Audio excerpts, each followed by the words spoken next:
자녀가 몸담고 있는 공동체에서 악을 제해야 한다는 것입니다. 그것이 신자의 책임이고요.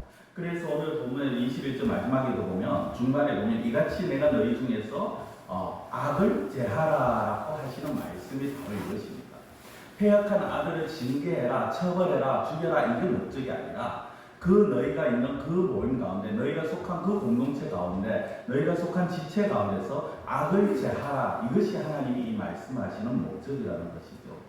그래서 아무리 나의 사랑하는 자라 할지라도, 그것이 나의 자식이든 아니면은 나의 배우자든 나의 가족이라 할지라도 이 시대에 이 사회의 죄악을 발생시키는 일과 연결이 되어 있다면 눈물을 머금고라도 잘라내야 한다, 징계를 해야 한다, 벌어줘야 한다는 것이 바로 성경의 가르침입니다. 그리고 그 사랑하는 자, 그 사랑하는 대상의 가장 시작이 어디냐? 바로 가정이라는 거죠. 내 가정에서부터 악을 제하는 그 모습이 보여야 된다는 겁니다.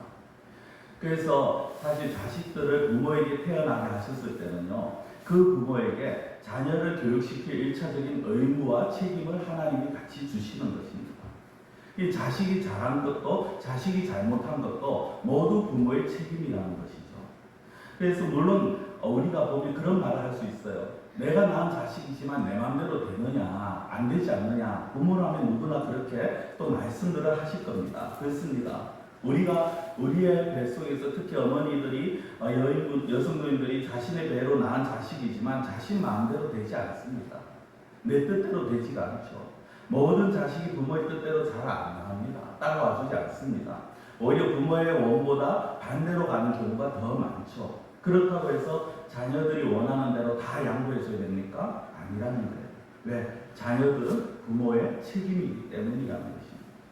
특별히 신자된 자들의 자녀들이 커가면서 완악해진다, 올바르게 자라지 않는다, 하나님을 알지 아니하고 하나님을 두려워하지 아니하고 거룩과 관련된 훈련을 거부하고 무시한다, 그러면은 그 자식을 죽여야 한다는 것입니다. 이거 죽여야 되는 게 육신의 죽음을 말을 하고 있는 것이 아니라는 것은 잘 아시겠죠. 근데 그 말씀의 의미가 뭡니까? 그 책임은 100% 부모에게 있다라는 거예요. 왜? 하나님께서는 이 말씀을 하시기에 앞서서 사실 이스라엘 백성들에게 자녀들을 어떻게 키워야 된다고 말씀을 하셨어요. 이미 가르쳐 주셨습니다. 그게 신명기 6장 4절에서 9절 말씀인데 이렇게 나옵니다. 이스라엘아 들으라, 우리 하나님 여호와는 오직 유일한 하나님 여호와이시니 너는 마음을 다하고 뜻을 다하고 힘을 다하여 네 하나님 여호와를 사랑하라. 오늘 내가 네게 명하는 이 말씀을 너는 마음에 새기고 네 자녀에게 부지런히 가르치며 집에 앉았을 때든지 길을 갈 때든지 누워 있을 때든지 일어날 때든지 이 말씀을 강론할 것이며 너는 또 그것을 네 손목에 메어 기호로 삼으며 네 미간에 붙여 표를 삼고 또 네 집 문설주와 바깥문에 기록할지니라. 오늘 7절 이하부터 보면 네 자녀에게 부지런히 가르치며라고 나오면서 자녀들을 신앙적으로 어떻게 양육해야 하는지 말씀하세요. 근데 그 앞에 4절부터 보면은 제가 왜 4절부터 읽어드렸느냐면 4절부터 6절까지의 내용이 뭐냐면 네가 하나님을 사랑하고 말씀을 마음에 새겨라라고 말씀합니다. 자녀들에게 말씀을 가르쳐라, 자녀들을 양육하라 하는 그 앞에 무엇이 나오냐면 본인들이 우리가 먼저 하나님을 사랑하고 말씀을 마음에 새겨야 된다. 부모가 이런 모습을 보이면요, 자녀들이 이런 모습을 보이면서 자녀들에게 너희들이 어떻게 해야 된다고 가르쳐줘야 된다. 부모가 하나님을 사랑하는 모습을 보여야 돼요. 부모가 하나님을 두려워하는 모습을 보여야 돼요. 부모가 하나님을 경외하는, 하나님을 인정하는 모습을 보여야 합니다. 자신이 하지 않으면서 자녀들에게, 자식들에게 그렇게 요구해봤자 아무 소용없어요.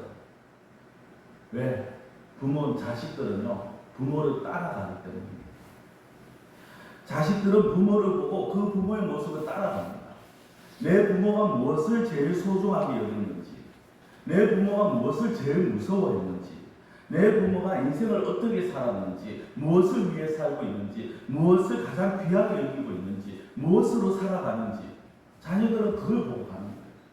내 자녀가 우리 부모가 하나님을 무서워하지도 않는데, 우리 부모가 하나님의 말씀보다 자신의 어떤 생각을 더 우선시 여기면 그 자녀들도 똑같이 가는 거예요.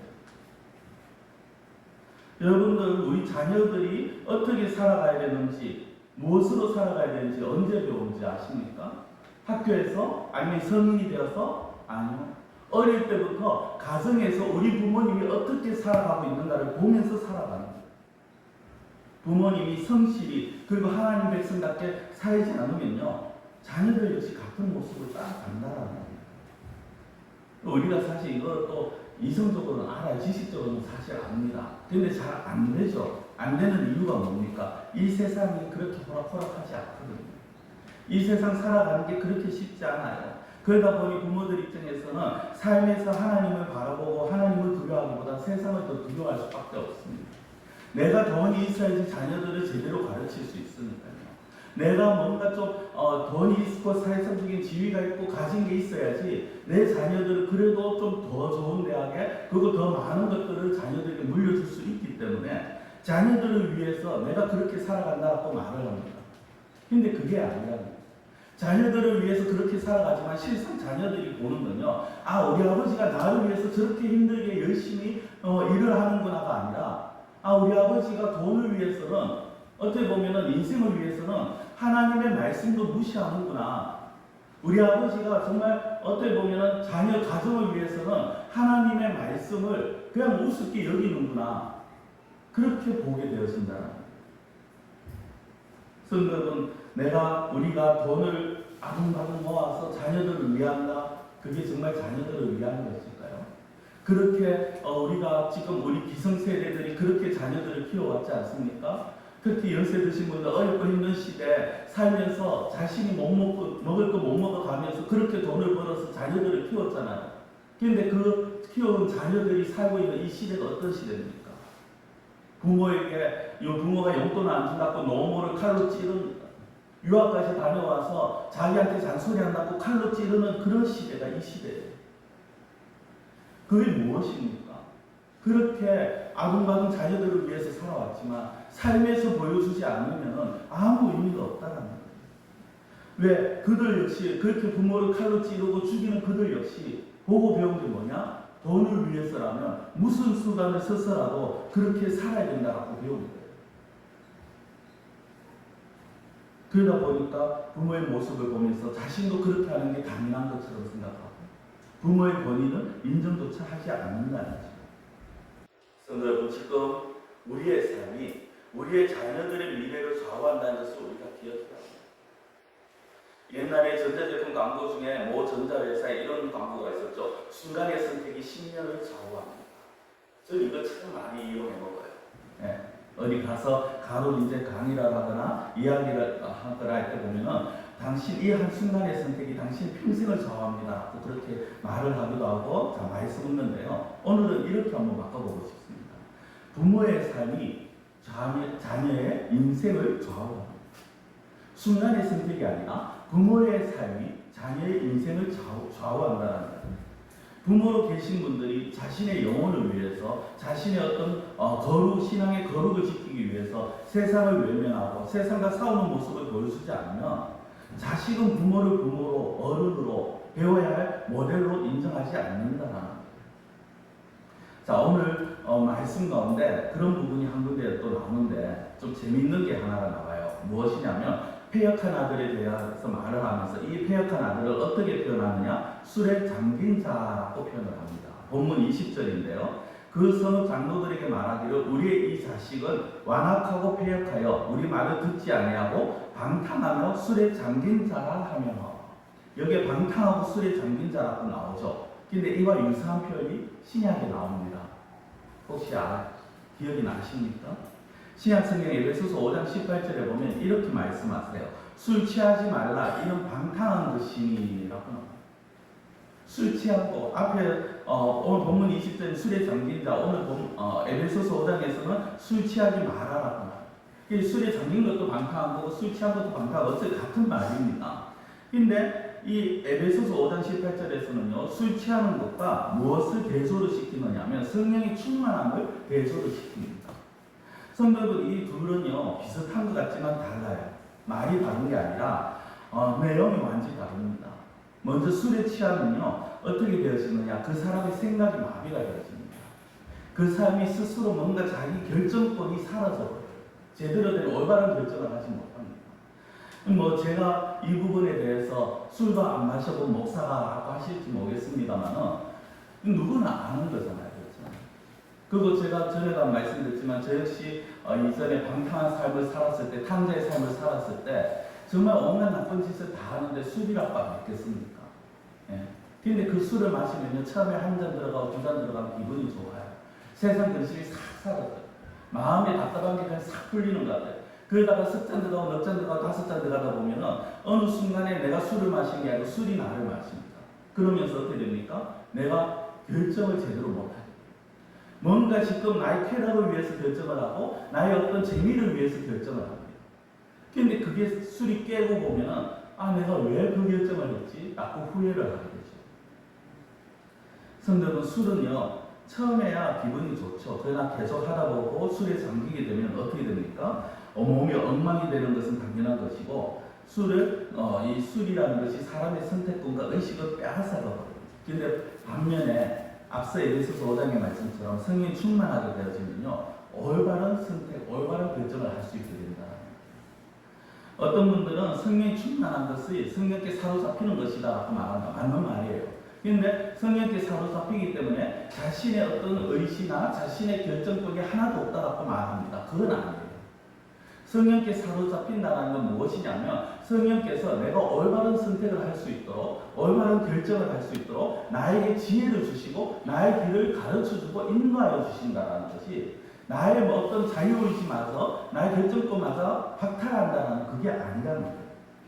자, 다시 그래서 오늘 이 본문을 다시 말씀드리면요, 완악하고 폐역한 자를 어떻게 말씀합니까? 방탕하고 술에 잠긴 자, 술에 잠겨서 빠져나오지 못하는 자. 그러다 보니까 앞서 제가 말씀드렸죠. 술에 잠기게 되고 술에 취하게 되면 무의식 중에 흘러갑니다. 술이 가자는 대로 흘러갑니다. 생각하고 결정하고 분별하고 절제되는 게 하나도 되어지지 않습니다. 근데 왜 그렇게 살아갑니까? 왜 그렇게 살아갈까요? 부모가 본을 보이지 못하고 가르치지 못했어요. 알코올 중독자들의 상당수는 사실 그 부모가 알코올 중독자인 경우가 너무 많아요. 확률적으로 그런 경우들이 많습니다. 부모로부터 그걸 계속해서 받고. 가정폭력을 하는 부모 밑에서 자라는 자녀들은요, 이렇게 다짐을 합니다. 내가 크면은, 나는 결혼하면 절대 내 자녀들에게, 내 아내에게 손을 안 댈 거야, 매를 안 댈 거야. 근데 그런 아이들이 자라서 결혼을 하잖아요. 똑같은 가정폭력자가 될 확률이 80%가 넘습니다. 이게 술도 마찬가지예요. 제가 아는 어느 부모님이 자녀들이 명절에 모였는데 가정예배를 드리지 않는다고 막 야단을 치는 이야기를 들었어요. 근데 저는 그게 당연한 거라고 말해요. 왜? 그 부모님이 생전에 가정예배를 드리자라는 말을 한 번도 안 하셨거든요. 명절 때가 되었고 어떤 기일이 되고 어떤 날이 모였는데 한 번도 가정예배를 드리자고 우리가 이렇게 예배를 드려야 된다고 그 예배 드린 모습을 보이지 않고 가정예배를 드리지 않다가 어느 순간에 자, 이제 우리가 가정예배를 드려야 된다고 말하면 그 자녀들 마음에서 반발감이 일어날 수밖에 없는 거죠. 이제까지 안 했는데 왜 이제 와서? 왜 갑자기? 왜 유비난을 들어? 이렇게 나온다는 거예요. 뭐 오늘날 어떻게 보면 가정에서 지내는 시간보다 학교에서 보내는 시간이 더 많긴 합니다. 가족과 함께 있는 시간보다 대중매체, 인터넷을 통해서 대중매체를 가까이 하는 시간이 더 많기는 해요. 그런데 성도는 이 대중매체가 사람들에게 생명을 주지는 않습니다. 그리고 이 대중매체들이 사람들에게 특별히 우리 자녀들에게 그리고 이 사회에 주는 영향력은요 너무 커요. 그런데 그것들이 결코 건강한 이야기를 많이 내보내지 않아요. 거룩한 이야기 내보내지 않습니다. 뭔가 짜릿하고 뭔가 좀 쾌감이 있는 그리고 뭔가 좀 자극적인 그런 것들을 만듭니다. 하나 여쭤볼까요? 막장 드라마와 그리고 좀 건강한 다큐멘터리가 동시간대에 방송이 됩니다. 어느 쪽 시청률이 더 높을 것 같습니까? 막장 드라마예요. 불륜이 드러나고 온갖 어떤 가족 간의 반목이 일어나는 그게 그 시청률이 더 높더라는 거예요. 뭔가 좀 경건한 것, 뭐 기독교 방송 채널은 말할 것도 없고요. 그런 어떤 좀 경건하거나 아니면 좀 건강해 보이는 그런 것들이 오히려 시청률이 낮다라는 거예요. 그래서 한번 보십시오. 가만히 생각해 보십시오. 우리가 보는 TV 채널들이 프로그램들이 갈수록 어떤 다큐멘터리나 건강한 이야기, 뭐 인간극장 이런 것도 좀 그나마 건강한 거잖아요. 근데 이런 것들은 갈수록 줄어들어요. 그리고 드라마가 더 많아지죠. 예능이 더 많아집니다. 그 예능도 우리 자녀들의 어떻게 보면 청소년들의 청년들의 눈을 자극하는 그런 예능들이 갈수록 더 많아지고 있어요. 왜 그럴까요? 그 자극성이 있는 거, 그 뭔가 좀 짜릿한 그런 것들, 그게 인간 내면에, 우리 내면에 있는 그 본성을 건드리거든요. 그 본성에 자극을 주거든요. 그러니까 우리 안에 있는 제약된 본성들이 거기에 반응을 하면서 더 거기에 몰두하게 되더라는 거예요. 근데 이 문제가 비단 어떤 프로그램, TV 프로그램을 만드는 쪽의 문제만 아니라 이 시대에 만연해 있는 문제라는 거예요. 뭔가 죄를 죄라고 말하지 못하고, 뭔가 문제가 있는데 문제라고 말하지 못하는, 그냥 다른 사람들의 이목을 더 중요시 여기고 이 시대 흐름을 따라가는 이 분위기. 제가 어제 이제 그 기도 학교에서 말씀을 잠깐 드렸는데요. 혹시 이제 청문회를 간혹 보시는지 모르겠습니다. 9월 4일로 제가 알고 있는데 국가인권위원회 위원장 청문회가 있었어요. 안창호라는 분이 내정이 되었습니다. 근데 이분이 기독교인인데요. 기독교인이라는 게 왜 제가 이 말씀을 드리느냐면, 사실 거기에 가면요, 기독교인, 비기독교인 따질 것 없이 전부 다 어떻게 보면 국민들의 눈에 맞출까, 아니면 국회의원들하고 최대한 좀 소리를 안 높이려고 그렇게 말을 합니다. 근데 이분이 기독교인인데 이분이 어떤 말씀을 하시느냐면, 청문회장에서 자신은 진화론을 믿지 않는다, 당당하게 이야기를 합니다. 진화론도 비과학이고 진화론도 하나의 가설이다. 그래서 학교에서 진화론을 가르치려면 창조론도 같이 가르쳐야 된다고 당당하게 말씀하시는 거예요. 제가 청문회에서 그런 말씀하시는 분은 한 분이 못 봤어요. 근데 제가 정말 충격받은 건 그게 그분이 하신 말씀이 아니라 그분에게 질문을 한 국회의원들. 제가 기도학교 때 세 분을 말씀드렸어요. 그 세 분은 뭐 오늘은 제가 두 분만 말씀드릴 겁니다. 천주교 신자야 뭐 그렇다 치고, 한 분은 자신이 천주교 신자라고 말하면서도 그러는데 두 분이 있는데, 그 이제 사람들이 대표적으로 많은 사람 질문했겠죠. 대표적으로 질문한 두 사람이 어떤 내용을 계속 지목을 하고 이야기를 하느냐면, 동성애가 죄라고 확실하게 말할 수 있습니까? 동성애를 인정하면 안 된다라고 말할 수 있습니까? 왜 동성애를 인정하지 않습니까? 왜 진화론을 부정합니까? 왜 창조론이 맞다고 말을 합니까? 계속해서 따지고 묻습니다. 근데 그 사람들이 그렇게 따지고 묻는 사람이, 제가 이 말씀을 드리는 이유는요, 왜 두 명이라고 말했느냐? 그 사람들이 신분이 너무 놀라워요. 뭐 우리 지역구도 아니고 뭐 그러다 보니까 뭐 제가 굳이 이름은 밝히지 않겠습니다만 유튜브 검색하면 확 나오는 사람인데요. 한 사람은 자신 고려대를 나오고 미국에서 유명한 신학교를 나와서 목회학 석사까지, 우리로 말하면 신학 대학원까지 나온 사람이에요. 고시만 치면은 목사가 될 사람, 그 정도의 어떤 배운 사람이에요. 그리고 한 사람은 자신이 목사 아들이고 자기가 기독교인이라고 당당하게 말하는 사람.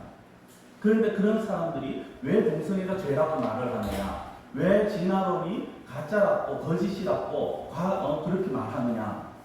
특히 어떤 이 한 사람은요, 자신이 목사 아들이라고 말하는 목사 그 사람이 아니고 미국에서 신학교를 했는 이 사람은 어느 정도의 말을 하느냐면, 지구의 나이를 과학자들은 46억이라고 말한다. 왜 당신은 그걸 믿지 않느냐? 라고 말하면서 무슨 말을 하냐면, 나는 교과서에 46억이라고 기록이 되어 실려있기 때문에 난 이 사실을 믿는다라고 말을 합니다. 이 안창호 씨가 거기에 대해서 그것도 하나의 가설일 뿐이고 정확하게 과학적으로 검증되지 못했다라고 말해도 계속해서 자신은 교과서에 실렸기 때문에 믿는다. 당신은 왜 못 믿느냐? 어떻게 당신 같은 사람이 진화론을 부인하고 그리고 동성애를 그렇게 정죄하는 당신 같은 사람이 인권위원회 위원장이 될 수 있느냐고 몰았어요. 성도 여러분, 제가 왜 이 말씀을 드리느냐면, 저는 그 사람들이 기독교인인지 정말 의구심도 들지만요, 제가 충격을 받았는 이유는 자신이 청문회장에서 생중계가 되고 있는, 생방송되고 있는 그 현장에서 기독교인이라고 말을 하고 신학교를 나왔다고 말하는 사람들조차도 이렇게 어떻게 보면은 죄에 대해서 무감각해지고, 그리고 죄라고 말하는 사람에게 그것이 오히려 잘못이라고 말하는 그 모습, 왜 그럴까? 그 사람들이 보는 시각은 과연 무엇일까? 그 사람들은 무엇을 생각하고 있는 것일까? 그리고 그런 사람들이 살아가고 있는, 그런 사람들이 지도자가 되고 있는 이 나라는 과연 어떻게 되어가고 있을까? 그 사람들이, 우리 앞서 집사님 기도하셨지만 지금 국회에서 동성애자를 위해서 차별금지법을 만들지 않습니까? 그게 만들어지면 제가 이렇게 말하면 누군가가 여기에서 저에게 억하신 적이 있으신 분들이 신고하면 좀 바로 잡혀가는 거죠.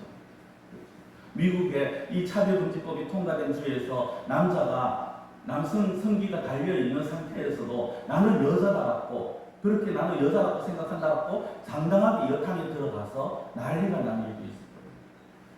남자가 나는 여자라고 말하면서 여자 선수들과 같이 수영을 해서 금메달을 따서 그 여자 선수들이 그 금메달을 박탈하라고 하는 그런 스포츠의 소식도 있습니다. 우리 자녀들이 그런 시대에 살아갈 수 있다는 거예요. 왜? 기성세대들이 죄를 죄라고 말하지 못하고, 기성세대들이 죄를 조금씩 용납하면서, 기성세대들이 하나님에 대해서 보다 어떻게 보면 세상의 흐름을 쫓아가면서 살다 보니까 그 밑에서 배우는 사람들이 그렇게 자연스럽게 되어가고 있더라는 거예요. 저는 그분들이요, 기독교인이 아니라고 말합니다. 왜 기독교인이 아니냐? 기독교인답게 살지 못해서 기독교인이 아니라고 말합니다. 기독교인이라면, 신자가 있는 곳에서 빛과 소금의 모습이 보여야 됩니다. 기독교인이 있는 곳에는 그곳에 뭔가 바뀌는 모습들이 나타나야 됩니다. 어둠이 있던 곳에 기독교인이 있음으로 인해서 그 한 사람이 들어가서 한 사람이 무엇을 할 거라고 말할 수 있겠지만, 성경은 깜깜한 밤에요, 작은 불 하나가 얼마나 큰 자리를 밝히는지 모릅니다. 제가 이제 밤에 한 번씩 담내에 올라와서 이 앞에 있는 작은 등을 킵니다. 깜깜해요. 저 뒤에서부터 휴대폰 후레쉬를 켜고 옵니다. 근데 이 앞에 있는 등이 큰 등은 아닌데 그것을 딱 켜면요, 이 전체가 환해져요. 한 사람이 무엇을 할 수 있을까가 중요한 게 아니라 내가 있는 그곳에서, 우리가 있는 그곳에서 과연 우리가 얼마나 기독교인답게, 신자답게 하나님을 경외하면서, 하나님을 두려워하면서, 하나님을 인정하면서 살아가고 있느냐가 중요한 거예요. 저는 그래서 이 안창호 씨 같은 분이 정말 이런 사람이 국가 어떤 기관의 장이 되어야 되지 않겠는가. 그 사람이 기독교인, 비기독교인을 떠나서, 아니 기독교인이기 때문에 더 그런 게 있죠. 자신이 옳다라고 말하는, 자신이 신념이 옳은 그 신념을 끝까지 어떤 상황에서도 굴하지 않는, 죽지 않는 그런 모습. 성도 여러분, 우리가 살아가는 자리에서 과연 우리는 얼마나 빛과 소금의 역할을 하고 있습니까? 아니, 다르게 말씀드리면 우리는 얼마나 하나님을 바라보면서 살아가고 있습니까? 얼마나 거룩을 추구하면서 살아가고 있습니까? 얼마나 우리는 예수님을 닮아가기 위해서 힘쓰며 살아가고 있습니까? 우리의 가정에서, 우리의 일터에서, 우리 교회에서, 내가 있는 마을에서 우리 자신을 돌아봐야 할 것입니다. 성도 여러분, 오늘 말씀에서 패역한 자식이 말해도 듣지 않거든 데려다가 장로들에게 말하고 돌로 쳐 죽이라고 말씀하신 이유는요, 말 안 들으면 두들겨 패서라도, 돌로 쳐서라도 말을 듣게 해라, 그게 아니라는 거예요. 지금 이들에게 말씀하신, 하나님이 말씀하신 이들은 이스라엘입니다. 하나님의 택한 백성이고 택한 나라입니다. 달리 말하면 오늘 우리들에게, 우리가 있는 이 자리, 하나님의 백성이 있는 이 자리, 우리의 가정, 우리 교회에서 죄가 자리에서는 안 된다는 것을 지금 하나님께서 말씀을 하시는 거예요. 이게 가장 기본이 가정이기 때문에 자식을 예로 든지는 겁니다. 자식이 아직 없으신 분도 마찬가지예요. 아니면 이미 내 자식은 너무 커서 내 손을 벗어났다? 꼭 자녀만이 아닙니다. 그것이 자녀이든 아니면은 내가 어떤 자녀가 아니라 할지라도 내가 정말 소중하게 여기는 것, 물질이 될 수도 있고요, 쾌락이 될 수도 있고, 아니면 내가 또 달리 중요하게 여기는 게 있을 수 있겠죠. 그것들을 통해서 죄가 들어올 수 있는 위험성이 있다. 그럴 때 그것들을 포기해서라도 죄가 들어오지 못하도록 우리는 막아야 한다는 것입니다. 성도 여러분, 우리가 신자로서 성도로서 우리 책임을 다할 때 그곳에 생수가 흐른다는 거예요. 우리의 책임을 다할 때, 신자로서의 삶을 살아갈 때 그곳에 행복이 깃들고 그곳에 하나님의 영광이 임합니다. 그럴 때 우리의 가정이 귀하고 복된 가정이 되는 것이고요. 그럴 때 우리가 있는 그곳이 기적의 자리가 되어지는 것이고, 그럴 때 우리의 마음에 참된 평안과 쉼을 얻게 되고 참된 기쁨과 참된 행복을 우리가 맛볼 수 있다라는 것입니다. 하나님께서 아브라함에게 수많은 약속의 말씀들을 하셨는데, 아브라함을 처음에 부르시면서 하신 말씀 중에 이 말씀이 있습니다. 창세기 12장 3절 말씀. 너를 축복하는 자에게는 내가 복을 내리고 너를 저주하는 자에게는 내가 저주하리니 땅의 모든 족속이 너로 말미암아 복을 얻을 것이라 하신지라. 이에 아브라함에게만 주시는 말씀 아니죠. 아브라함처럼 부르심을 받은 우리에게, 하나님의 자녀들에게 동일하게 주신 말씀입니다. 우리가 다른 사람들 앞에 축복한다면 하나님께서 복을 주십니다. 그러나 우리가 저주한다면 하나님께서 우리를 통해서 모든 사람들이 저주를 받을 것입니다. 우리로 말미암아 이 땅의 모든 족속이 복을 얻는다. 이것이 무엇입니까? 결국 내가 하나님 앞에서 내가 기독교인이니까 내가 있는 것이 잘 된다. 그게 아니라, 내가 하나님의 말씀 따라 살아갈 때, 내가 하나님의 백성으로 살아갈 때, 하나님이 아브라함을 부르시면서 하시는 말씀이잖아요. 우리를 부르시면서 하신 말씀이에요. 우리가 하나님의 백성답게 살아갈 때 하나님께서 우리를 통해서 정말 이 땅의 모든 만민에게 복을 주시겠다고 하시는 약속의 말씀인 것입니다.